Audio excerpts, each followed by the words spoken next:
Good morning बच्चों। आज हम आपको महान व्यक्तित्व में मदर टेरेसा चैप्टर पढ़ाने जा रहे हैं। आप सभी ने मदर टेरेसा के बारे में सुना होगा।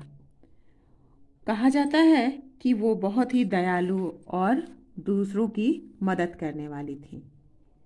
पूरे विश्व में ही इनका नाम था। कक्षा में पढ़ाते पढ़ाते उनकी नज़र खिड़की पर ठहर जाती थी।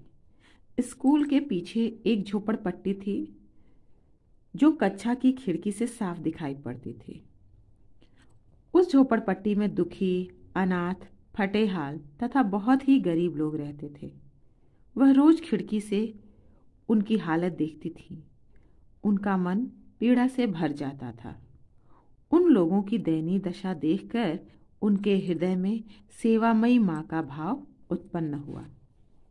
किसके बारे में बताया जा रहा है? मदर टेरेसा के बारे में। 3 भाई बहनों में सबसे छोटी और सबकी लाडली नन्ही एग्नेस के बारे में किसी ने सोचा ही नहीं था कि एक दिन वह मदर टेरेसा के रूप में संपूर्ण विश्व की सेवा करेंगी। मदर टेरेसा का पूरा नाम एग्नेस ग्वांसाहा वोजास्क्यू था। इनका जन्म 26 अगस्त 1910 26 अगस्त 1910 को स्कॉप्जे मैसिडोनिया में हुआ था। जब एग्नेस मात्र 9 वर्ष की थीं, उनके पिता का देहांत हो गया था। उस समय उनके परिवार के पास अपने मकान के अलावा कुछ भी नहीं बचा था। ऐसे कठिन समय में एग्नेस की मां ने अद्भुत साहस का परिचय दिया। उन्होंने अपने परिवार का खर्च चलाने के लिए अपना व्यापार शुरू किया। एग्नेस को अपनी मां से ही कठिन समय में साहस से काम लेने की प्रेरणा मिली। मदर टेरेसा का बचपन का नाम क्या था बेटा? एग्नेस। और इनके अंदर जो हिम्मत थी, जो साहस था, वो किससे प्राप्त हुआ था उन्हें? अपनी माँ से। उनके मन में लोगों की सेवा करने का भाव पैदा हुआ और उन्होंने मात्र 12 वर्ष की उम्र में नन बनने का निश्चय किया। उनके इस फैसले से माँ बहुत दुखी हुई। माँ जानती थी कि अगर एग्नेस नन बन गई तो उनसे दूर चली जाएगी। वे दोबारा कभी नहीं देख पाएंगी। उन दिनों नन को अपने परिवार से मिलने की अनुमति नहीं थी। 18 वर्ष की उम्र में वह नन बनने का प्रशिक्षण लेने डबलिन, आयरलैंड चली गई। वहां से उन्हें 1 दिसंबर 1928 ईस्वी को कोलकाता भेज दिया गया। 14 मई 1937, 14 मई 1937 ईस्वी को एग्नेस ने नन बनने की अंतिम महत्वपूर्ण शपथ ली। अब वे एक नन और सेंट मैरीज स्कूल कोलकाता की प्रधानाचार्य थी। एग्नेस अब सिस्टर टेरेसा के नाम से जानी जाती थी। एग्नेस के सिस्टर टेरेसा बनने के पीछे भी एक कहानी है। प्रशिक्षण के दौरान उनकी मुलाकात एक फ्रांसीसी नन से हुई जिसका नाम था टेरेसा। उस नन का विश्वास था कि ईश्वर को खुश करने के लिए बहुत महान या बड़ा कार्य करने की आवश्यकता नहीं है। उनका मानना था, जो जिनसे उनकी मुलाकात हुई थी फ्रांसीसी नन से, उनका मानना था कि ईश्वर को प्रसन्न करना बहुत बड़ा काम नहीं है।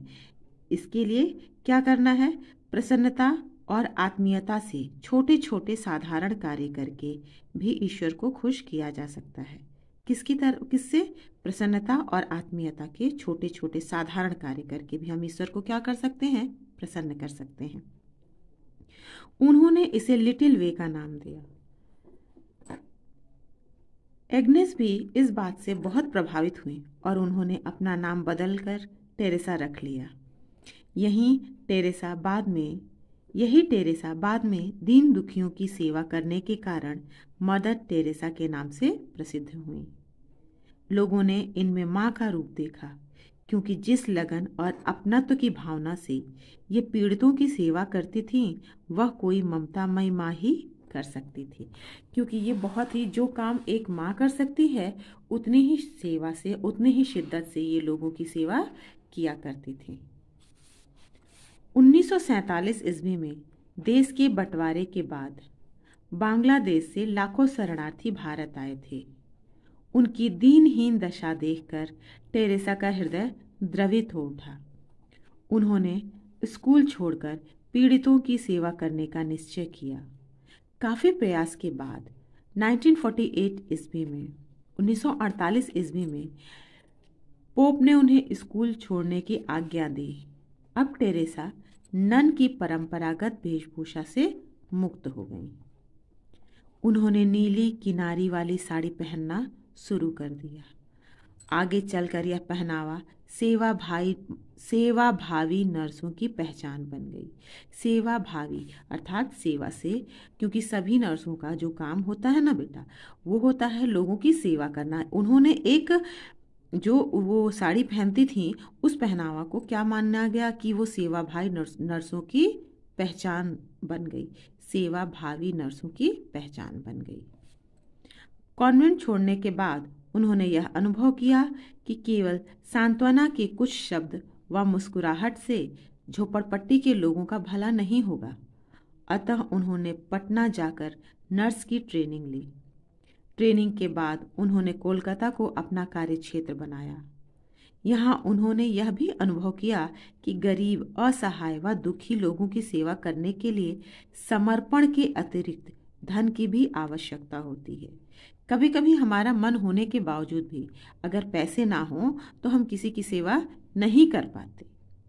यदि मन में कोई अच्छा संकल्प हो तो अपने काम के प्रति पूरी लगन तथा विश्वास हो तो ईश्वर भी किसी न किसी बहाने उसकी मदद करता है। मदर टेरेसा ने जब कॉन्वेंट छोड़ा उनके पास 5 रुपए थे। उन्होंने एक स्कूल की शुरुआत से अपना कार्य प्रारंभ किया। यह खुले आकाश के नीचे था। मानव कल्याण की यह यात्रा उन्होंने अकेले ही प्रारंभ की।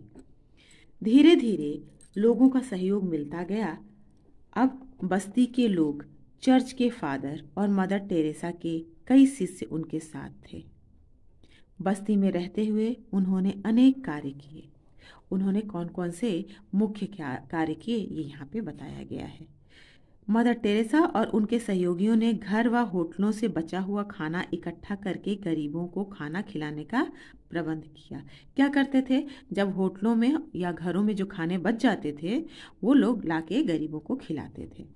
माता पिता के नियंत्रण से बाहर या आपराधिक कार्यों में फंसे बच्चों का जीवन संवारने के उद्देश्य से प्रतिमा सेन विद्यालय की स्थापना की। कैसे बच्चों के लिए जो अपराधी बन जाते थे। कौन सा विद्यालय खुला उनके लिए? प्रतिमा सेन। मदर टेरेसा या उनके सहयोगियों को बस्ती या शहर से कोई असहाय व्यक्ति मिलता तो वे उसे अपने साथ ले आती और उनकी सेवा करती। उन्होंने निर्मल हृदय नामक घर की स्थापना की। यह घर क्या था? एक जीर्ण शीर्ण कमरा था। जीर्ण शीर्ण का मतलब टूटा फूटा सा कमरा था, जिसमें 2 पलंग रखे गए थे। जहां कहीं भी कोई असहाय, लावारिस और बीमार व्यक्ति दिखता था या ऐसे व्यक्ति के विषय में सूचना कहीं से मिलती तो वे उसे निर्मल हृदय संस्थान में ले आते। यहाँ स्नेह, सहानुभूति व प्यार के साथ उसकी सेवा व उपचार करती। उनके जीवन को बचाने का पूरा प्रयास किया जाता। इससे उस व्यक्ति को मानसिक संतोष की अनुभूति होती थी। मदर टेरेसा नहीं चाहती थी कि कोई भी व्यक्ति सड़क पर तड़प तड़प कर लावारिस मर जाए। यदि कोई बीमार जीवित न भी बच सके तो कम से कम शांतिपूर्वक मृत्यु को प्राप्त हो। मदर टेरेसा के काम से प्रभावित होकर कोलकाता नगर निगम ने उन्हें काली घाट के पास एक पुराना कमरा इस काम के लिए दे दिया। उन्होंने थोड़े समय में जो कार्य किए उनसे आर्क बिशप बहुत प्रभावित हुए। अंततः 7 अक्टूबर सन 1950 को कैथोलिक चर्च द्वारा उनकी संस्था मिशनरीज ऑफ चैरिटीज को मान्यता मिल गई। कब मिली मिशनरीज ऑफ चैरिटीज को मान्यता? 7 अक्टूबर 1950 को। माँ की सेवा का यह मिशन विस्तार पाकर भारत के बाहर भी सारे विश्व में फैल गया। जहाँ भी गरीबी है, रोग है, भूख है, वहाँ विशेष रूप से मिशनरीज ऑफ चैरिटीज काम कर रही हैं।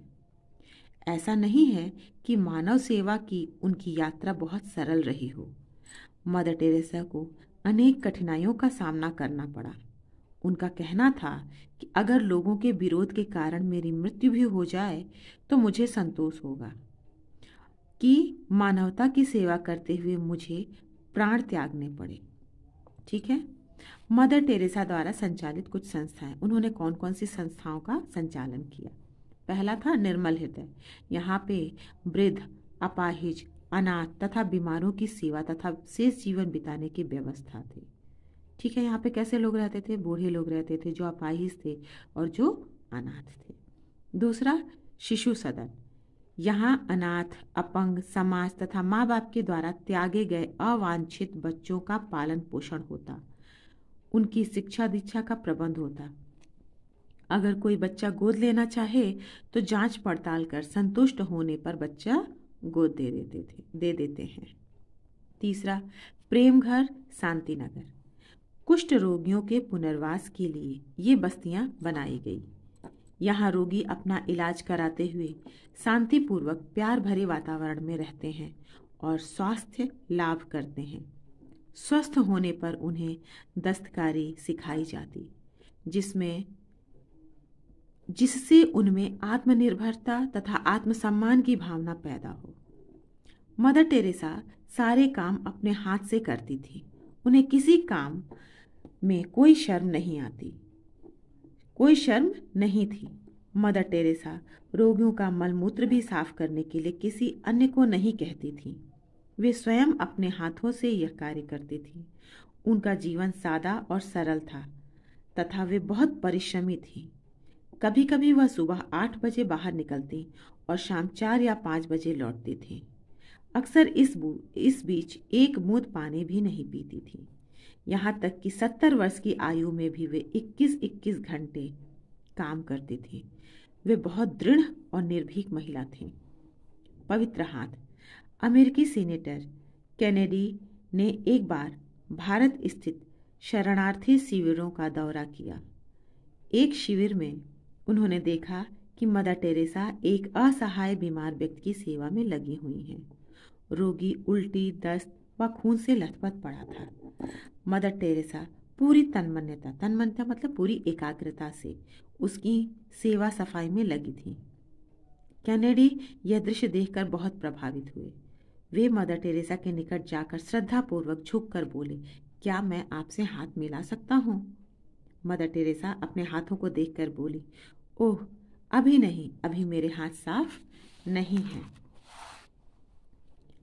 कैनेडी ने भाव विह्वल होकर उनके हाथ अपने हाथ में ले लिया और कहा, नहीं नहीं, इन्हें गंदे कहकर इनका अपमान मत कीजिए, ये बहुत पवित्र है। इन पवित्र हाथों को अपने सिर से लगाना मेरा सौभाग्य होगा। यह कहते हुए कैनेडी ने माँ टेरेसा के हाथों को अपने सिर पर रख लिया। 5 सितंबर सन 1997 को 5 सितंबर 1997 को लंबी बीमारी के बाद मदर टेरेसा ने सदा के लिए अपनी आंखें मूंद ली। संपूर्ण विश्व में शोक की लहर दौड़ गई। उस दिन विश्व ने अपनी करुणामयी मां को खो दी।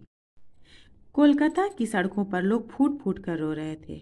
उनकी अंतिम यात्रा में भारत ही नहीं, विश्व के अनेक देशों के प्रतिनिधियों ने भाग लिया।